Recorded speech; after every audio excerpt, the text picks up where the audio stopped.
Good afternoon and welcome to the Midday News on 3FM. My name is Beatrice Adu. The news is also live on Kasmi 107.1 FM and across the world at 3news.com. Coming up in the next 30 minutes. This afternoon, Electoral Commission convenes an emergency inter-party advisory committee (IPAC) meeting in the wake of misunderstanding and active violence in the ongoing voter transfer exercise.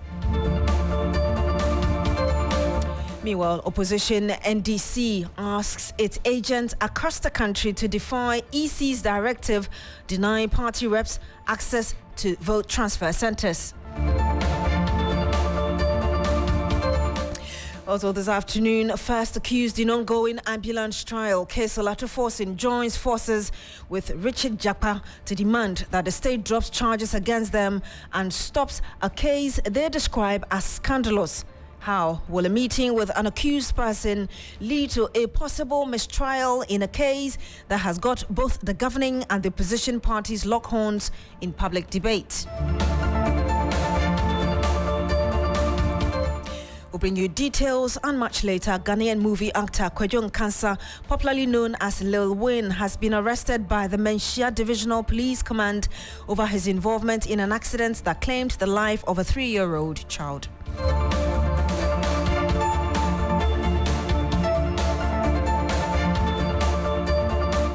Thank you very much for joining us. Now, this afternoon, the Electoral Commission is convening an emergency inter-party advisory committee meeting. It comes in the wake of reported incidences of misunderstanding and violence in the ongoing vote transfer exercise at some offices of the Electoral Commission. At least one person was reported injured after a violent confrontation between supporters of the governing New Patriotic Party and the opposition National Democratic Congress in the Awutu Senya East constituency of the Central Region. It also follows a directive by main opposition NDC asking its agents across the country to disregard an EC memo that electoral officers should not allow representatives of political parties in the ongoing vote transfer exercise. The Electoral Commission, in that memo dated 2nd June, that's just yesterday, 2024, cautioned its regional and district directors not to allow party agents at its offices for the ongoing vote transfer exercise. The EC says that the decision is aimed at controlling the violent clashes that have characterized the exercise and in pursuant of Regulation 22.8 of CI 127. But the NDC says that the directive is clearly calculated to aid gerrymandering through illegal voter transfers and asked its agent to disregard it. In a statement, the General Secretary of the party, Fifi Kwete, said that the directive is in, quote, furtherance of the suspected devious and sinister agenda of the Commission to manipulate the processes leading to the 2024 elections, end quote. Now, the NDC therefore called on all its agents across the country to defy and disregard the directive by the EC. It also said that all structures of the party, particularly regional and constituency secretariat, are hereby directed to deploy NDC agents to all district offices of the EC to closely monitor the ongoing vote transfer exercise. And we'll be going to the EC headquarters where the emergency IPAC meeting is currently ongoing. But let's speak to the Deputy General Secretary of the NDC, Mustafa Gbande, who joins us live on the line. Good afternoon to you, sir. Thank you for joining us. Good afternoon, and thank you for having me. The EC in that statement is explaining that it wants to avoid violent clashes like we witnessed just over the weekend where the son of Hawa Kumsin was stabbed. Why would the party resist this? Thank you very much. Basically, we think that the decision to allow agents of political parties to be present at registration centers have not been explicitly provided for in the Act. However, this decision came up because political parties have met with the Electoral Commission, and at that level, the decision was taken. And the Electoral Commission, being the implementation body, wrote a letter to that effect. Now, if there are crimes or there are some possible infractions, it is for the police to deal with. That is why we have a police service. And that is why the police is a task force under the electioneering process. And so, and I can assure you, I was in Kasua yesterday when all of these happened. The police did their work. They rose to task, and then for store order, they put rules from the IGP asking agents to go beyond a certain perimeter to ensure that they are able to de-escalate and to contain any possible clashes. For the Electoral Commission to wake up midnight Sunday, writing letters without recourse to political parties when it is aware that some individuals are busy trying to do what is illegal. Because the law says that you must be ordinarily resident at a place and you will show cost for 12 months continuously to have been resident in the constituency before you can transfer your vote. That is not what is going on. Then political parties start reacting.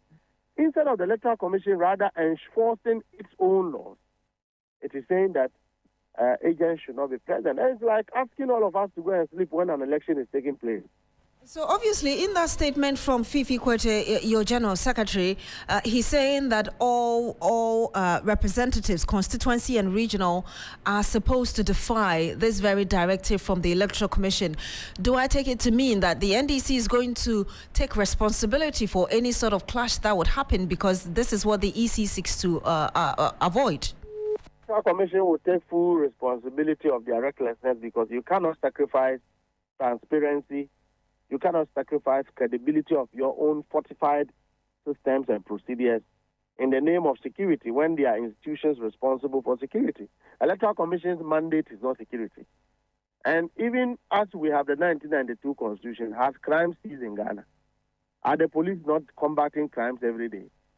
And when it is beyond their control, of joint operational teams. And so what is the Electoral Commission talking about?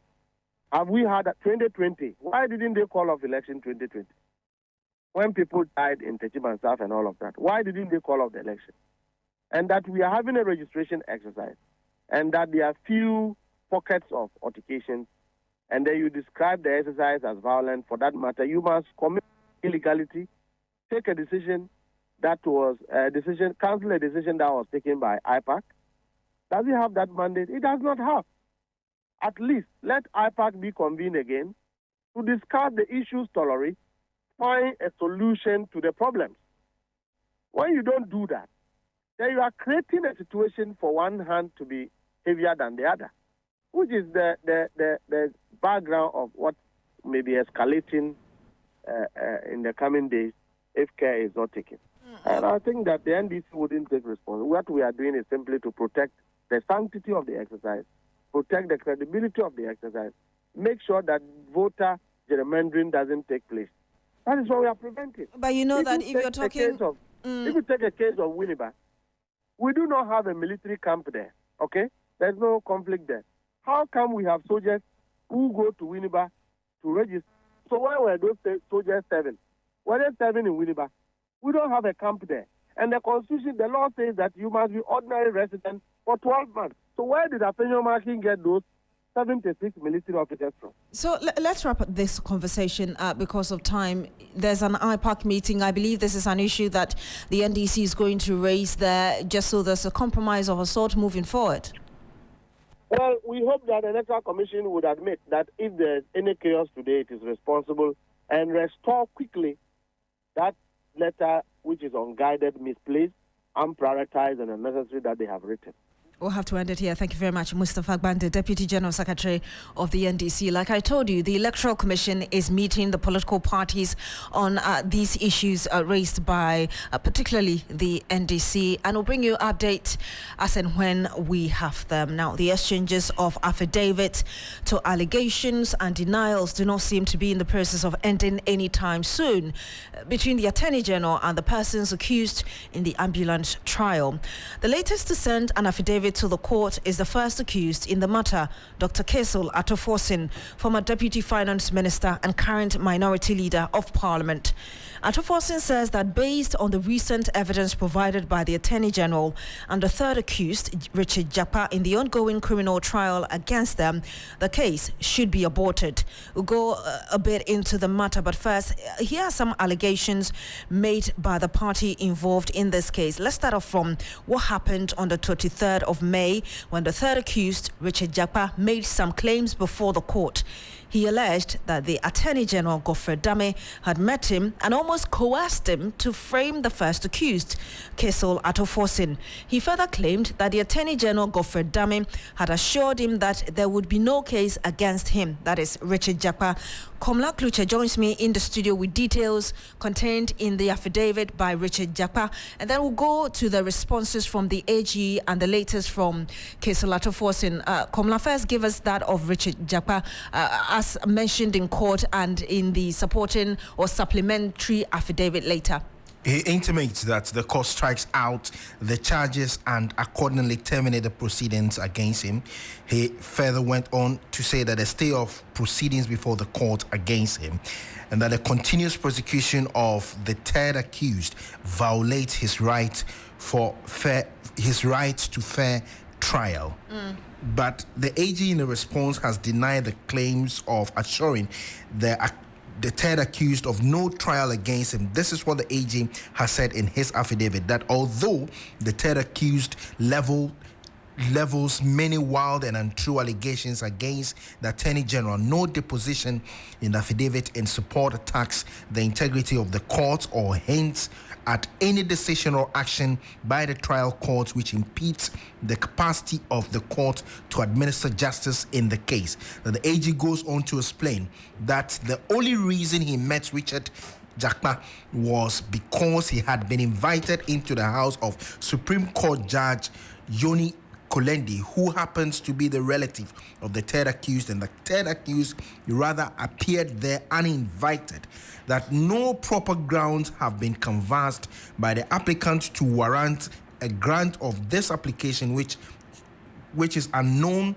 to criminal procedure and practice in Ghana. He added that all persons before the law are equal and that the prosecution of the accused persons in this case is based on cogent evidence and right after painstaking investigations and applications is unmeritorious. Again, less than 72 hours after the application or less than 72 hours after the publication of the AG's letter, Dr. Kesel Atoforsin, the minority leader, seems to be joining forces with the third accused to ask the state to end the case against him.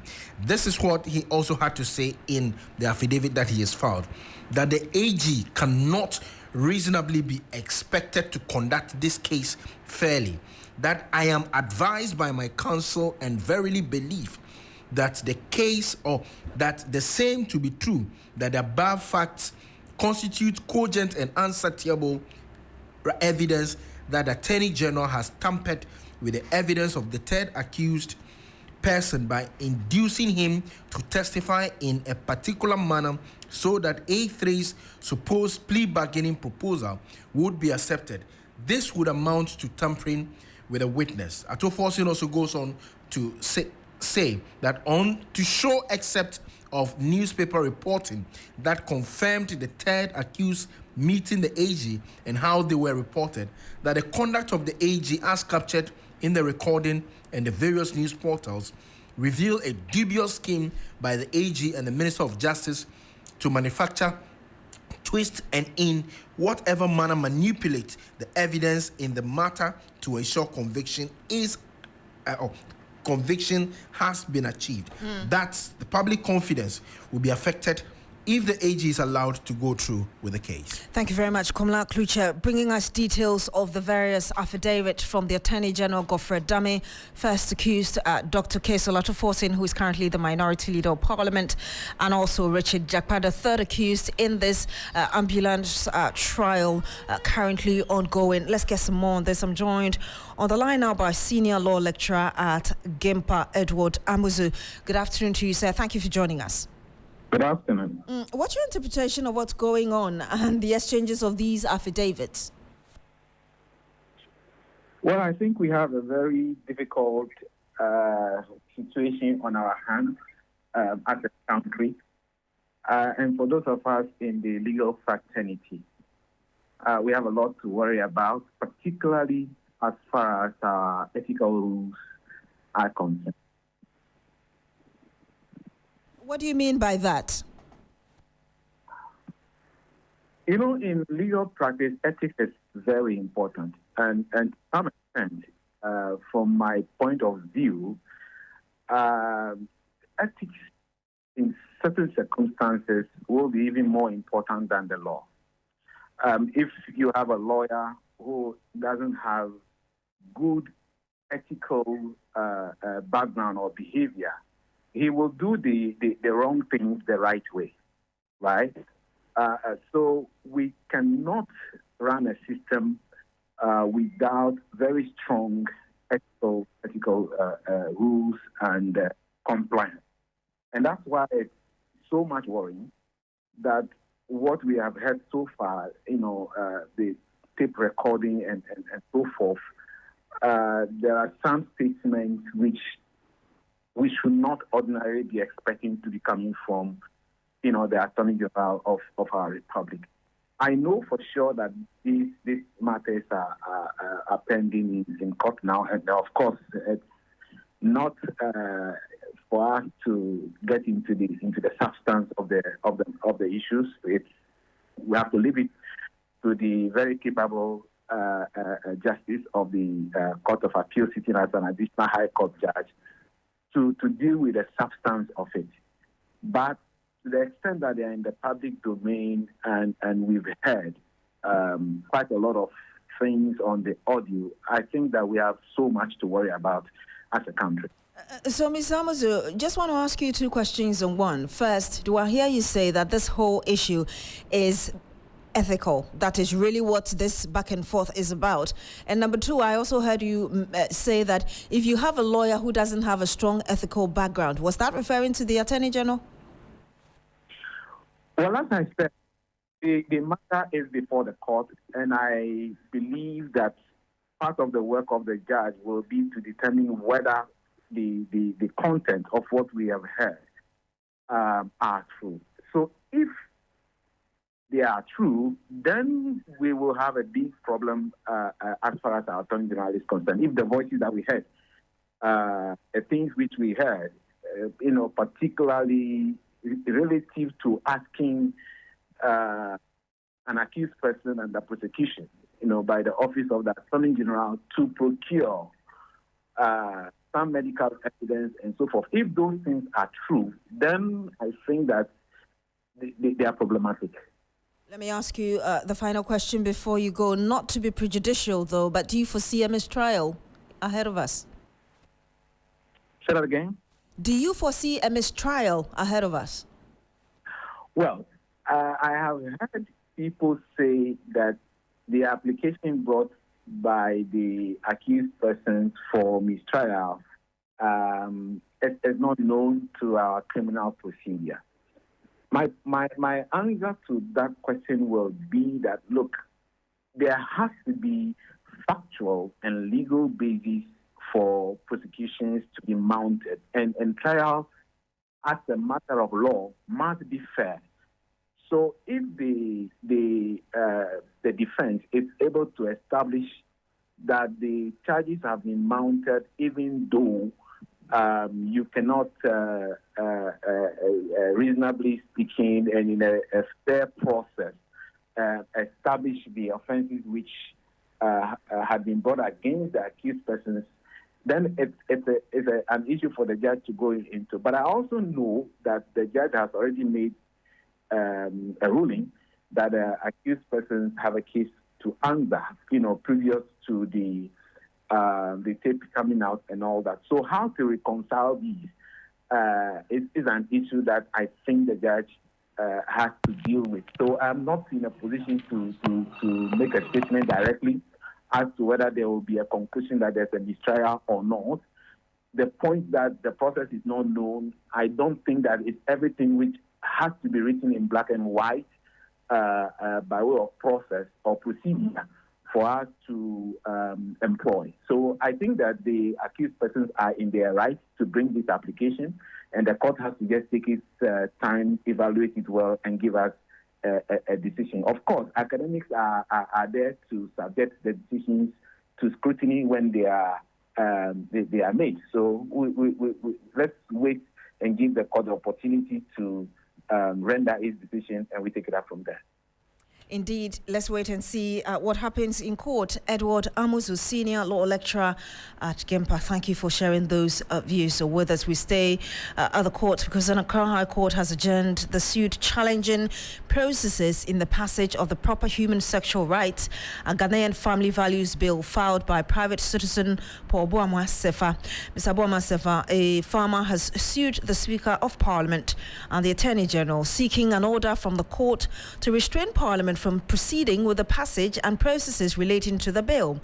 Now, the plaintiff says that portions of the Constitution regarding how Parliament handled the anti-LGBTQI bill were breached, and will bring you more in our subsequent bulletins. Kidney disease patients on dialysis are to receive assistance from government for free dialysis sessions for the next 6 months. The move, dubbed the NHRS Free Dialysis Program, according to the National Health Insurance Authority, will cost the government some 4 million cedis. A statement from the authority explained that patients under the age of 18 and those above 60 years will receive all 8 free dialysis sessions per month under the National Health Insurance Scheme across all the teaching hospitals in the country, while the scheme will also pay for 2 sessions of dialysis per month for those within the age range of 18 and 59 at the following facilities: Komfanochi Teaching Hospital, Cape Coast Teaching Hospital, Ifeanyi Regional Hospital, Ho Teaching Hospital, and Tamale Teaching Hospital. Patients who go to the Kolebu Teaching Hospital for dialysis will, however, get a 50% of the cost of 2 sessions every month and will engage Renal Patients Association. But first, my colleague Sarah Pinkora joins me in the studio with a statement. Details of that statement. Sarah, just take us through the highlight of the statement beyond what I've just mentioned. Yes, Beatrice. So, rightly said, the patients below 18 years and 60, like you mentioned, have been classified as the vulnerable groups. And then we have the persons aged 18 to 59. And then they are 147 in total. The statement says the vulnerable patients under 18 and above 60 are only 84. And then those between the ages of 18 to 50 are 147. And then those who are strictly receiving services at the Kolebu Teaching Hospital are 300 in number. Now, the source of funding is actually the 2 million cedis the Parliament approved some months back for the vulnerable people on dialysis, which the authority was saying they were doing some assessments to find out the people who qualify. Yes. Exactly. That is part of the source of funding, and we also understand the other 2.4 million was also gotten through administrative arrangements by the National Health Authority to get this particular program rolling. All right, thank you very much, Sarah Prinko, bringing us details, giving information about some free dialysis services for patients or kidney patients. And let's get on the phone lines and get the perspective of patients on this development. President of the Renal Patients Association, Kojoba for Ahinkwa, joins us live on the phone. Good afternoon to you, sir. Thank you so much for joining us on the Midday News. Yeah, good afternoon. This must be a huge relief for you and your colleagues in this situation. Yes. Somehow, yeah, we'll take it in good faith. Have your members been informed about it and plans already made to take advantage of this? Yes, it's in the news now, so most of them are now aware of it. So those who be coming now, maybe they can really start enjoying it for now. So the understanding is that this has kick-started, meaning if any of your members went to the hospitals mentioned today, they can easily take advantage of this policy, as it were. Yes, I mean, they are saying it's starting from June, today. And even the Vice President has even commented on it in Cape Coast, that it's starting today. So if it is starting today and you are coming, then you need to start enjoying it. So we are ready for it. We really appreciate what they've done. It has not been easy for all these years. Finally, we are getting 2 free dialysis sessions from the government is a well thought of, and it's a good. I think it's a start, because the point is, if you really like the lady who was giving the statistics, it's just for 6 months. So after December, what next? That is what we need to look at. But we really appreciate what they've done. We really, really do appreciate what they've done for us. You've partially answered a bit of my next question. What next on your side as well? Come again. What's next on your side as well? You're just admitting that this is indeed for 6 months, and that's why I said that you've partially answered this question. But I'm asking, what is next on your side as well, as the president of the association? Okay, actually, I was part of the board that works on this 2 billion issue then. So the way forward is that we're trying to look for a lasting solution. So we are trying to set up a fund, or a board to set up a fund, so that some money will go to corporate Ghana, something we put into it, so that there can be something lasting solution for us. So that one is on the table, which we are still working on it. We are hoping probably before the month will end this June, we'll come out officially and make a proper statement on it. So that is the next way forward. But actually, we'll still play with government or national health insurance if they could do more, because each person is doing 8 sessions a month. So they're taking to the 6 is left with us. So multiply the 6 by 491. You see, so that is very, very high. Nobody can sustain it. And so we're still pleading with them. If they could do more, or if they could take the 6 and we will manage with the 2, it will be very, very good for us. So we'll still pursue, talk to them, go and negotiate and beg them for them to do something good for us. All right, thank you very much. And that was the president of the Renal Patients Association, Kojo Bafo Ahenkra. Thank you very much for speaking to us on this very issue. You're still here on the Midday News on 3FM.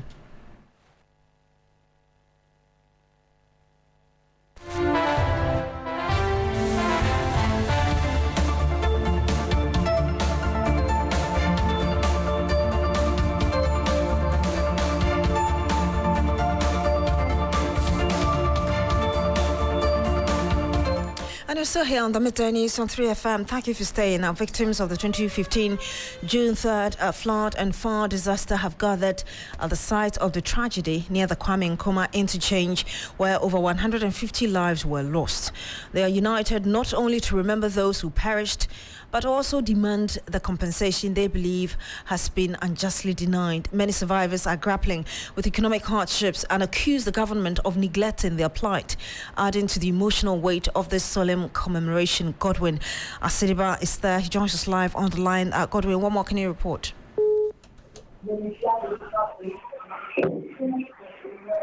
Hello, Godwin. Hi, Beatrice. What can you report from this event happening right there? All right. So the whole incident brings back so much memories about June 3rd. It's 9 years now, and most of the victims cannot seem to come to the fact that this was an incident that actually really happened. One of the things that most of the victims kept on hammering on was about the fact that some of them have not been compensated for 9 years now. Ni Adesevia, who is the MC for Clote Kwale, also mentioned about the fact that there's been a number of conversations around how these victims can be compensated, but everything is still on the pipeline. I asked him the reason why it had to take this long while, and he described the situation as though it was something that happened when the Accra Metropolitan Assembly was in charge of the whole situation before it came under his jurisdiction when he came into power. I mean, having the position as the MC. So one of the lawyers who has also been handling the situation for the past 7 years has described the whole incident as inhumane, saying that if it had a person who was in power, I mean a relative of a person who was in power involved, he believes that there would have been a solution to the compensation and all of the things that these victims are crying for. So he mentioned that they are still hammering on the case in court, and he will ensure that all the victims who were involved in the tragedy will be, compensated. But I have been speaking to some of them, and one of the victims, who is a Nigerian, Prince Kenneth Okoro, was narrating how the incident has had an impact on his life and that of his relationship. His wife divorced him 2 years right after the incident happened because he was not able to perform as a man. Thank you very much, Godwin Asidiba. We'll bring you more of that story later. And before we go, Ghanaian movie actor Kwadwo Nkansa, popularly known as Lil Wayne, has been arrested by the Mensha Divisional Police Command over his involvement in an accident that claimed the life of a 3-year-old. The fatal accident occurred at Amekom in Kumasi on May 25.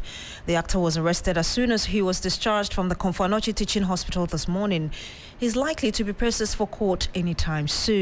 And we'll be bringing you more of this and indeed what's happening around his arrest and prosecution later.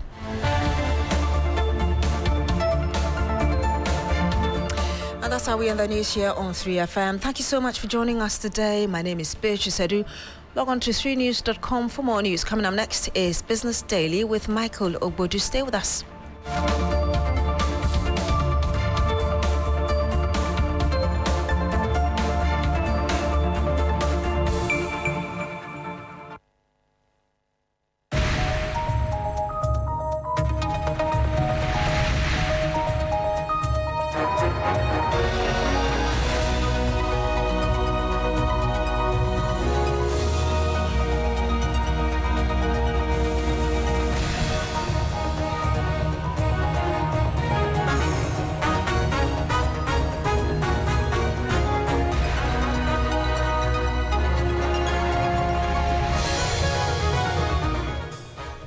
Hello there, good afternoon. It's time now for Business Daily. Coming up, African Development Bank, AFDB, revises Ghana's growth rates to 3.4% for 2024 and 4.3% for 2025, higher than the 2.8% it predicted earlier this year. Also, Ghana imports 1.9 billion cedis worth of shea nuts from Burkina Faso. We'll bring you details from the Ghana Statistical Service 2023 trade report, and government records 29.7% oversubscription of treasury bills as interest rates dip slightly. I am Michael Ogbodu. I'll bring you details of our top stories and more shortly. Please stay.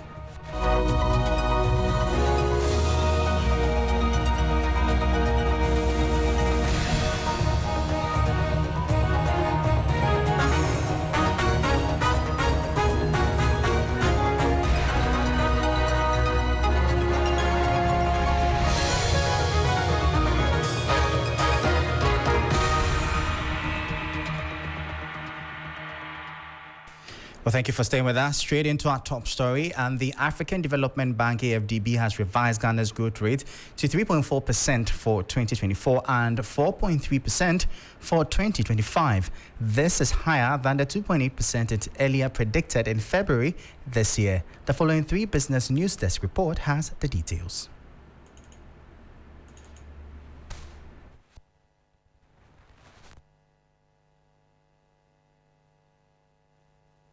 According to the AFDB, the revised growth rate is stronger than earlier anticipated.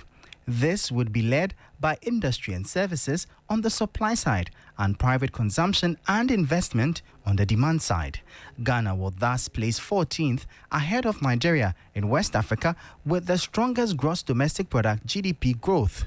Nonetheless, the outlook is clouded by several factors, including the impact of fiscal consolidation under the post-COVID program for economic growth, the lingering effects of Russia's invasion of Ukraine, limited access to finance and foreign exchange, and global macroeconomic shocks. Prudent macroeconomic management policies could mitigate the risk. To fast-track structural transformation, the African Development Bank urged Ghana to enhance its competitiveness by easing infrastructural bottlenecks, accelerating agro-industrialization by strengthening skills development, among others. So that was a 3 Business News Desk report. Now, the International Cocoa Organization has bad news for chocolate lovers as it projects the global cocoa shortage will be worsened than previous expected this season. While high prices have driven up costs, demand remains strong, leading to a projected deficit of 439,000 tons. This is significantly higher than the 374,000 tons deficit forecast in February. The following report has more details. The International Cocoa Organization, ICCO, blames strong demand in cocoa-consuming countries for the situation. The ICCO reports that cocoa grinding activities, the process of turning cocoa beans into cocoa powder and liquor, have continued despite record-breaking cocoa prices. This surge demand, coupled with lower than expected harvest in West Africa, especially Ghana, has squeezed supply and pushed prices sky high. Cocoa futures reached a record-breaking beyond $11,000 per ton in New York this past April, making chocolate more expensive for consumers. Although prices have dipped slightly below $10,000, the International Cocoa Organization believes the worst of the price surge may be over. They have, however, revised their estimate for the season as global cocoa grindings are now projected to reach 4.86 million tons. This is up from 4.78 million tons, while production forecasts have been increased slightly to 4.46 million tons. Expect potentially higher chocolate prices and a potential shortage as the cocoa market grapples with strong demand and tight supply. Well, that was a 3 Business News Desk report. Away from that, Ghana imported 1.9 billion cedis worth of shea nuts from Burkina Faso. According to the Ghana Statistical Service 2023 trade report, the figure represents 82.3% of the total imports from the landlocked country. The following News Desk report has the details. Ghana's total external trade was 43.6% of the gross domestic product, with exports constituting 22.1% and imports 21.5%. Gold, mineral fuels and oils and cocoa beans and products accounted for 80.6%, with all exports in 2023 compared to 80.5% in 2022. Sea transport constituted 89.1% of the total value of imports, with air transport and sea transport each accounting for nearly half of total exports. For trade among Ghana's neighboring countries, the highest export value was recorded for Burkina Faso at 4.9 billion cedis, while the lowest was for Togo at 2.4 billion cedis. Ghana's most exported product to Burkina Faso was iron or steel bars and rod. It contributed 16.4% to the total export, with an export value of 797 million cedis. Shea nuts represented 82.3% of the total imports from Burkina Faso, with an import value of 1.9 billion cedis. So those were updates on Ghana's export of shea nuts and the likes to countries like Burkina Faso. But away from that subject, now the government recorded a 29.71% oversubscription of Treasury bill auctions a week after it failed to meet its target. Interest rates dipped slightly on the yield curve. Now this report has more details. According to the auction results by the Bank of Ghana, the government got 3.52 billion cedis from the sale of the short-term instruments. About 2.71 billion cedis, representing 77.02%, came from the 91-day T-bill. The uptake was, however, 2.71 billion cedis. For the 182-day bill, 608.41 million cedis were tendered. All the bids were accepted. Similarly, 201.49 million cedis were received for the 364-day bill. Again, all the bids were accepted. Meanwhile, interest rates returned to their downward trajectory. The yield on the 91-day bill declined marginally by 6 basis points to 25.03%. That of the 182-day bill went down to 26.91% from 26.94% the previous week. For the 364-day bill, the interest rate eased to 27.9% from the previous week's 27.94%.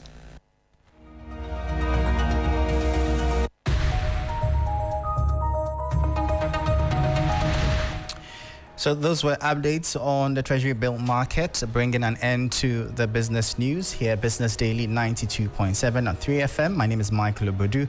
For more business stories, please check out our website. It's 3news.com/business. Thank you for listening.